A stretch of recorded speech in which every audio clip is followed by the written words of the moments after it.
Hey there, Grumpy Old Fart here. I'm doing an Alien Encounters video.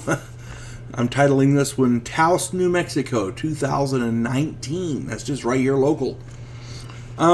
Before I get into this though, if you enjoy my content, it would really help me out if you would hit the like button, subscribe to my channel, share my content on social media, and post a comment or two. Remember, I welcome your comments, even if you disagree with me. If you enjoy a good book, check out my author page on Amazon.com. My pen name is H.L. Anderson, and you can find all of my books there. I like to think I write good stories that make you think. Lately, I haven't been putting out as many videos as I normally do. I've been working on finishing up some book projects, and the latest one is the actual book form of the role-playing game, the tabletop role-playing game, Outlaw Trails. I've got a bunch of videos on my channel about Outlaw Trails. Go and check some of those out. I'm trying to get the game published in book form so that other people can get it and play as well. So if you get a chance, check it out. After I get it should be out published pretty soon. I don't know exactly when because it takes a while, but we're working on it. Now, Taos, New Mexico, 2019. Two men, Daniel Lucero and Josh Brinkley, were on a bow hunting trip for elk on Pot Mountain, northwest of Taos, New Mexico. Opening morning was September 1st, and they were on the mountain early. They'd set up on different sides of a field, and they were waiting. That's, for those of you who don't know, you have to have patience if you're a hunter, because, yeah, the idea is to let the critters come to you. It's a lot easier than stalking them. Anyway, by 9:30, after 3 hours of nothing, Brinkley, 41, became impatient.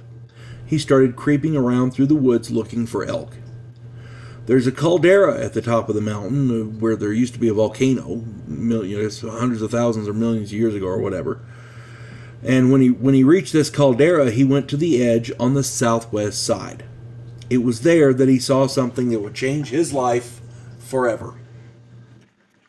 There were two figures on his side of the caldera, the southwest side. He thought at first that they were hunters. Then he noticed they were very tall and they were staring at him. He approached them across a brushy field until they were about 35 yards away. When he stepped around a bush, he looked again, but they were gone. He'd intended to talk to them, but they just vanished.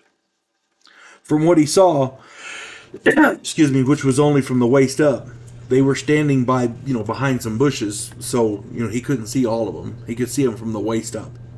It looked like they had some kind of hoods on. The hoods looked like upright bananas. This is how he described them. The right side was black, the left side was white and a little shiny. They had black clothing covering their torsos. Brinkley hurried back to where Lucero, 26, was still waiting. Neither had seen any elk, and it seemed weird. Brinkley told Lucero that the hunters had probably scared off the elk. At least he assumed they were hunters. When they got back to their camp, Brinkley finally broke down and told Lucero the whole story about the weird figures. He said they were too tall and their heads were too big to be hunters. Lucero did not discount his friend's tale because he knew Brinkley was not prone to tall tales. The next day, they continued to hunt, but there were simply no elk around.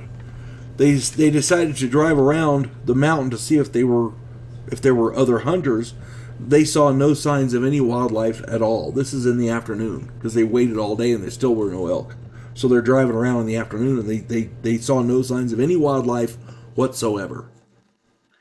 Then they saw a large tent-like structure about a quarter mile away from them. It looked like a circus tent about 50 to 60 feet tall. Coming out of the left of it was a long building, maybe 200 feet long.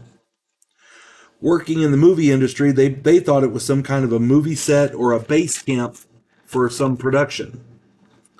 They drove around, watching it for about a minute.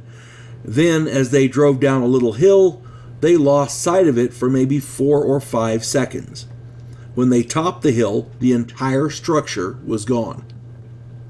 There was no dust, no tracks, it was just gone. Lucero had been watching it the whole time while Brinkley was driving. He only lost sight of it for those few seconds. They drove around the area looking for it until dark, but there was no track. There was no trace of it at all. So they got in touch with Peter Davenport, the longtime executive director of the National UFO Reporting Center in Washington State. The two men were not drinking or using drugs. Brinkley said he did not believe in UFOs until that experience.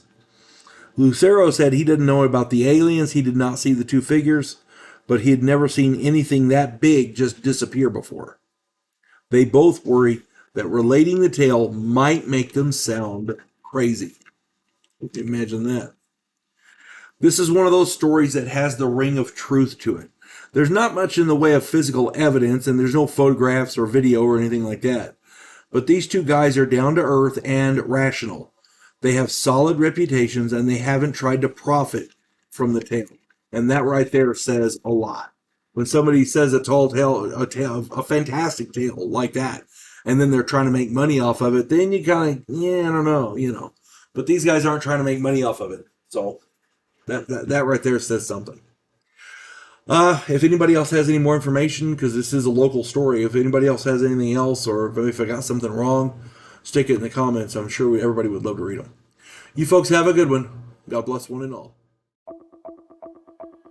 Vanguard 1, Devo Poland, a scientific representative from a pacifist race called the Gandhiri, has come to Earth to learn the one thing that humans do better than anyone else in the galaxy: to fight. In the sequel, Task Force Terminus, Earth is at war with an alien race called the Amdola. Devo Poland's new commission in the Terran fleet exposes him to bigotry and treachery, and he comes to realize that sometimes political and military maneuvering are one and the same.